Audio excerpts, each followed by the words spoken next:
A 50% tariff. That's a number so high, it's basically a trade embargo. And Donald Trump has just aimed it at India, one of America's most important strategic partners. The official story from Washington is that this is a punishment for India's continued trade with Russia. It's being sold as a principled stand to enforce American foreign policy and choke off money for the war in Ukraine. But what if that's not the real reason?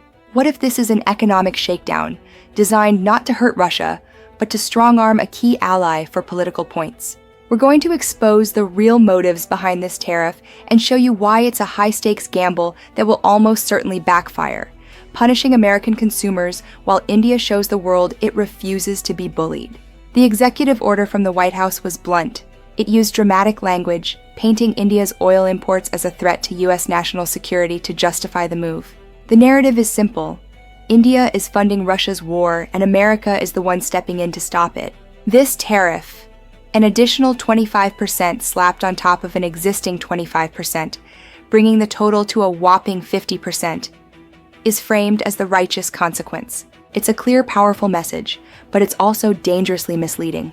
To get what's really going on, you have to look past the headlines at the facts Washington hopes you'll just ignore. First, let's take the official reason at face value. The US says this is all about penalizing India for buying Russian crude oil. Since the conflict in Ukraine started, India has dramatically ramped up its imports of discounted Russian oil.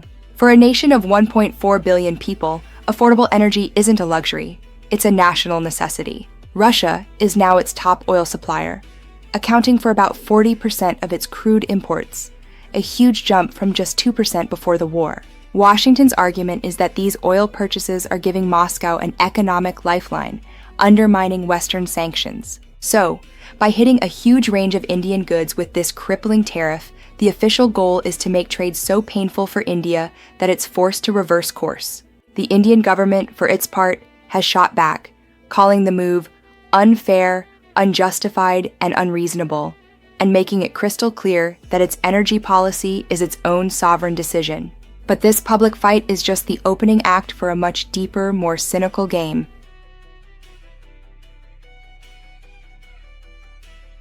So, what's really going on?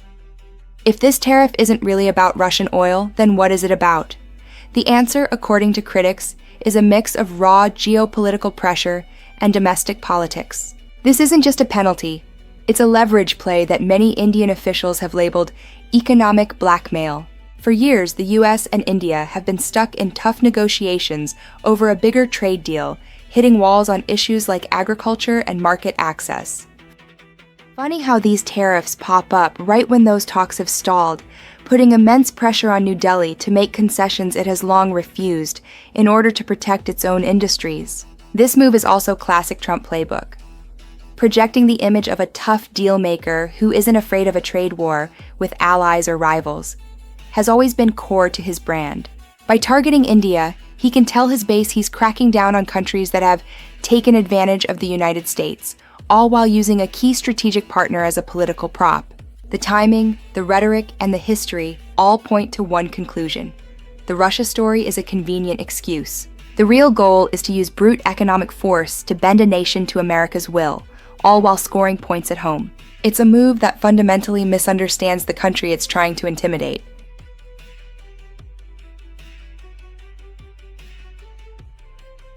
Why this gamble is destined to fail. This whole strategy is built on a house of cards, and it's set to fail spectacularly, causing more pain in the United States than in India. The backfire will hit in three key ways: at the cash register for American families, in the strategic response from a newly confident India, and in the loss of American credibility on the world stage. First, let's get one thing straight about who really pays for a tariff. Hint, it's not the country it's aimed at. It's the American importer, and ultimately, the American consumer. A 50% tariff on Indian goods will make a massive range of products way more expensive for everyday people.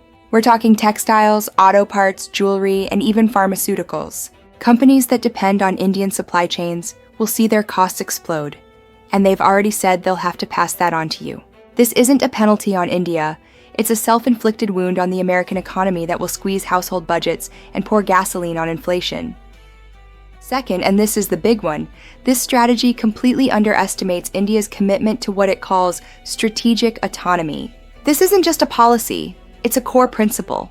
It means India makes decisions based on its own national interest, not the demands of other powers. Instead of caving, India is doubling down, reinforcing ties with partners and sending a clear message that it won't be pushed around. India isn't some small economy you can just sideline. It's actively diversifying its trade, fast-tracking deals with the EU and UK, and strengthening partnerships in groups like BRICS. Indian exporters facing a hostile US market are already looking for new customers.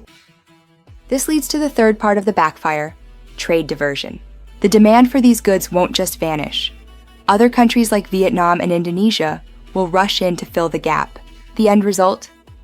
American consumers still buy the same stuff, just from a different place. The US loses a reliable partner, businesses lose their supply chains, and India simply finds new markets. The tariff fails to isolate India and only succeeds in isolating the United States.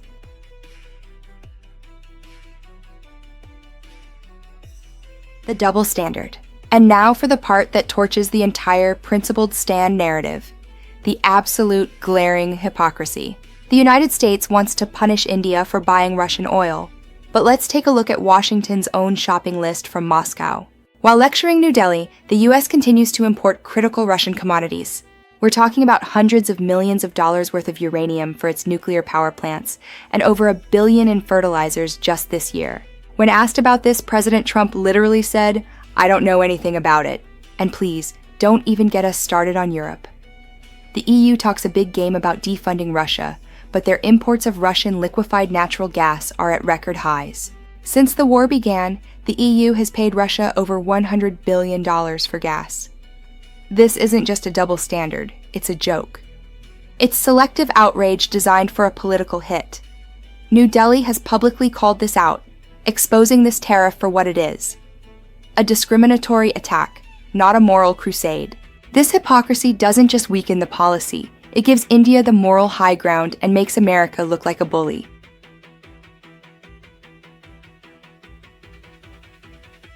The bigger picture. Ultimately, this trade war is more than a spat between two countries. It's a flashing red light signaling a massive shift in the global order. The era of a unipolar world, where America could use its economic power to write the rules for everyone else, is fading. We are living in a multipolar world, where powerful independent nations like India have the economic muscle and strategic confidence to carve their own paths. India's ability to withstand this pressure is a test case for this new reality. By refusing to back down, diversifying its partners, and calling out Western hypocrisy, India is proving there are limits to economic coercion. This episode will likely just accelerate the push by many nations to build trade and financial systems that are less dependent on the US dollar. Instead of strengthening America's position, pushing away a partner like India actually weakens it, potentially driving New Delhi closer to rival blocs. This attempt to enforce dominance is, ironically, speeding up its decline. So, while the headlines are all about punishing India over Russian oil, the reality is a lot messier. This 50% tariff is a badly calculated political stunt, not a serious policy. It's economic bullying that uses a convenient excuse to squeeze a key ally. But this strategy is doomed. It's going to hit American consumers in the wallet, be met with determined resistance by a resilient India, and ultimately put the declining influence of American economic power on full display for the world to see. India is proving it won't be intimidated. The only real question left is how much damage this misguided policy will do to American consumers and America's global standing before it inevitably fails. What do you think this means for the future of the US-India relationship? Let me know your thoughts in the comments below. And if you want to understand more about the tools countries use to pressure each other, be sure to check out our next video on the rise of secondary sanctions and how they are reshaping global politics. Thanks for watching.